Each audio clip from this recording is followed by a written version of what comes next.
Parlons franchement. La masturbation est en train de voler ton énergie, ta concentration et ta confiance en toi. On te dit souvent que c'est normal, que ce n'est pas grave. Mais au fond de toi, tu sens ce vide après chaque passage à l'acte. Moi aussi, j'ai été prisonnier de ce cycle. J'ai vu des hommes talentueux perdre leur éclat à cause de cette addiction solitaire. J'ai compris que pour arrêter la masturbation, la volonté seule ne suffit pas. Il faut un plan de bataille. Je vais te partager 10 méthodes concrètes pour briser tes chaînes. Ce ne sont pas des théories, ce sont des leçons apprises dans la douleur et le combat. Écoute bien, car ta reconstruction commence maintenant. Je me suis souvent retrouvé dans cet état de paralysie mentale où l'on sait qu'on va basculer, mais où l'on semble incapable de réagir. Un ami m'a raconté un jour qu'il passait des heures ainsi, comme hypnotisé par ses propres pulsions, avant de découvrir le pouvoir de l'action immédiate. Il s'était imposé une règle de fer. Dès que l'idée de succomber effleure l'esprit, il faut lancer un compte à rebours physique. 5, 4, 3, 2, 1, et à 0, je m'arrache de ma chaise, peu importe la force de l'envie. Pour moi, c'est devenu un réflexe de survie. En brisant la boucle de la pensée par un mouvement corporel brusque, je reprends les commandes de mon cerveau préfrontal. Ce n'est pas une négociation. C'est un ordre que je donne à mon corps pour quitter la zone de danger avant que le désir ne devienne une tempête.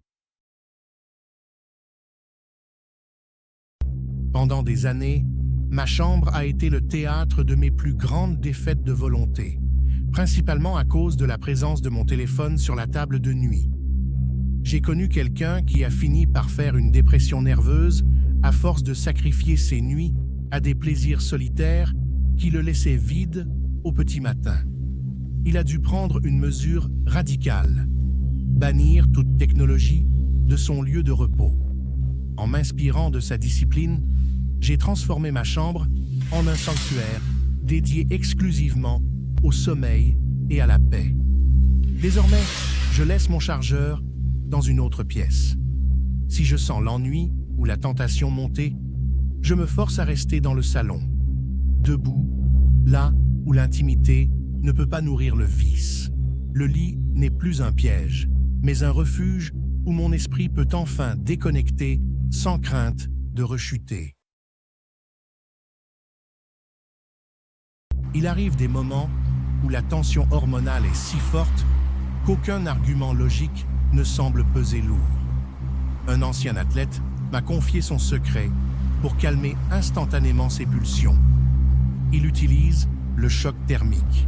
Il m'expliquait que l'eau glacée force le système nerveux à basculer en mode de survie, ce qui détourne immédiatement le sang et l'attention des zones de plaisir vers les fonctions vitales. J'ai adopté cette méthode et le résultat est foudroyant. Quand je sens que je perds le contrôle, je file sous une douche froide. Ce n'est pas une forme de torture, c'est un bouton de réinitialisation biologique. La décharge d'adrénaline remplace la dopamine facile. Et je sors de là avec les idées claires, fier d'avoir dompté mes instincts par la force du froid. L'addiction se nourrit du silence et de l'obscurité. Elle meurt dès qu'on l'expose à la lumière. J'ai rencontré un homme qui avait tout perdu à cause de ses secrets. Et il m'a appris que la solitude est le terrain de chasse préféré de nos démons.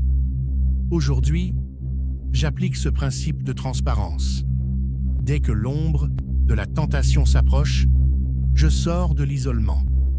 Je n'ai pas besoin d'expliquer mes pensées, il me suffit de déclencher une interaction sociale réelle. J'appelle un proche pour parler de tout et de rien, je sors marcher dans un lieu public où je vais simplement m'asseoir dans le salon. Le fait de savoir que je suis entouré de gens réels brise instantanément la bulle de fantasmes factices dans laquelle je m'enfermais. La présence humaine est l'antidote le plus puissant contre les dérives de l'imaginaire. Visualisez la version de demain. Le plaisir ne dure que quelques minutes, mais le sentiment de dégoût, lui, peut durer des jours. Un mentor m'a un jour expliqué que nous sommes souvent les victimes d'un prêt à taux usurier. Nous empruntons un peu de plaisir instantané, mais nous le payons avec une perte immense de confiance en nous-mêmes. Désormais, avant de passer à l'acte, je m'impose une séance de visualisation. Je ne regarde pas l'acte lui-même, mais je regarde le moi de 10 minutes après. Je vois ce visage fatigué, ce regard fuyant dans le miroir et cette sensation de lourdeur mentale. Cette image de défaite est si vive qu'elle finit par éteindre le désir. Je refuse de sacrifier l'homme que je veux devenir pour l'ombre que je suis aujourd'hui. Je choisis la fierté du lendemain plutôt que le soulagement éphémère du présent. J'ai créé un programme de 30 jours pour t'aider à arrêter la masturbation. Chaque jour, tu cocheras une case après avoir réalisé l'objectif du jour en lisant quelques phrases motivantes et en prenant un moment pour réfléchir à ta progression. Cocher cette case active le système de récompense dans ton cerveau, remplaçant progressivement l'ancienne habitude par de nouvelles connexions neuronales. Ce simple geste crée des habitudes positives, renforçant ta motivation chaque jour. Ce programme est révolutionnaire et tu n'en trouveras aucun ailleurs. Passe maintenant à l'action pour arrêter la masturbation d'une manière soutenue et discrète. Le lien dans la description.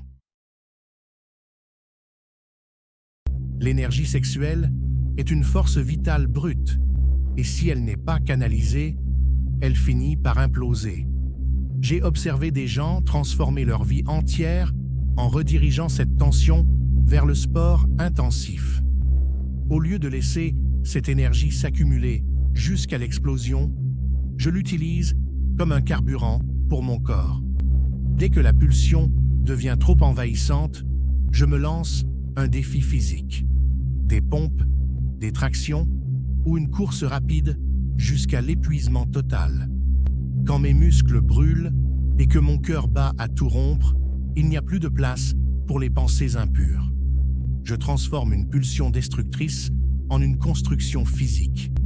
À la fin de l'effort, je ne ressens plus de manque, mais une immense satisfaction d'avoir utilisé ma force pour me bâtir plutôt que pour me vider. On ne peut pas espérer gagner une guerre si l'on laisse l'ennemi camper dans notre propre salon. J'ai compris que la plupart de mes rechutes commençaient par une simple image, un clic anodin juste pour voir. Un spécialiste m'a expliqué que le cerveau réagit à ces stimuli numériques comme s'ils étaient réels, créant une pente glissante dont il est presque impossible de remonter. Aujourd'hui, je pratique une hygiène numérique impitoyable. Je ne teste plus ma force de volonté. J'élimine simplement la tentation. Si un contenu suggestif apparaît, je détourne les yeux en une fraction de seconde. Je ne joue pas avec le feu en pensant que je peux contrôler la flamme. En protégeant mes yeux, je protège mon esprit. Et en protégeant mon esprit, je garantis ma liberté. Pour vaincre un ennemi, il faut d'abord connaître ses habitudes. J'ai commencé à tenir un journal de bord très précis, inspiré par la méthode d'un homme qui avait réussi à se libérer de 10 ans de dépendance. Au début, j'écrivais par frustration, mais j'ai vite remarqué des schémas récurrents. Je me suis rendu compte que mes envies ne surgissaient pas au hasard. Elles arrivaient quand j'étais fatigué, le dimanche soir, ou quand j'étais stressé par mon travail. En notant mes émotions, avant chaque tentation, j'ai appris à anticiper les attaques. Maintenant, quand ces moments critiques arrivent, je suis prêt. Je ne subis plus la pulsion. Je l'observe arriver de loin et je prends les mesures nécessaires avant qu'elle ne m'atteigne. il est beaucoup plus facile de salir quelque chose que l'on considère comme sans valeur. Pendant longtemps, je me suis traité avec négligence, restant en pyjama toute la journée, vivant dans le désordre, ce qui créait un environnement propice au laisser-aller. J'ai vu un homme changer radicalement de vie, simplement en commençant à se traiter avec respect. J'ai adopté cette philosophie. Je prends soin de mon apparence, je garde mon espace de vie impeccable et je me tiens droit. Quand je me vois comme un homme de valeur, l'idée de succomber à une habitude dégradante devient une insulte à ma propre dignité. Je ne suis plus une victime de mes instincts, mais le gardien d'un temple que je refuse de profaner. Le respect de soi est la plus haute barrière contre l'addiction. La plus grande erreur que je commettais était de croire que je devais combattre mes pensées par la force. Un vieux sage m'a un jour enseigné que les envies sont comme des nuages dans le ciel. Ils passent, mais ils ne sont pas le ciel. Aujourd'hui, quand une pulsion arrive, je ne lutte pas contre elle, car la résistance ne fait que renforcer l'obsession. À la place, je m'assois et je l'observe. Je me dis, tiens, voilà une pensée de tentation qui traverse mon esprit. En devenant un simple témoin, je crée une distance entre moi et l'envie. Je réalise que l'envie est une sensation physique qui monte, atteint un sommet, puis finit inévitablement par redescendre si on ne la nourrit pas. Je reste immobile, calme, et j'attends que la vague s'écrase. Je suis toujours là, intact, et le désir s'est évaporé. J'ai créé un programme de 30 jours pour t'aider à arrêter la masturbation. Chaque jour, tu cocheras une case après avoir réalisé l'objectif du jour en lisant quelques phrases motivantes et en prenant un moment pour réfléchir à ta progression. Cocher cette case active le système de récompense dans ton cerveau, remplaçant progressivement l'ancienne habitude par de nouvelles connexions neuronales. Ce simple geste crée des habitudes positives, renforçant ta motivation chaque jour. Ce programme est révolutionnaire et tu n'en trouveras aucun ailleurs.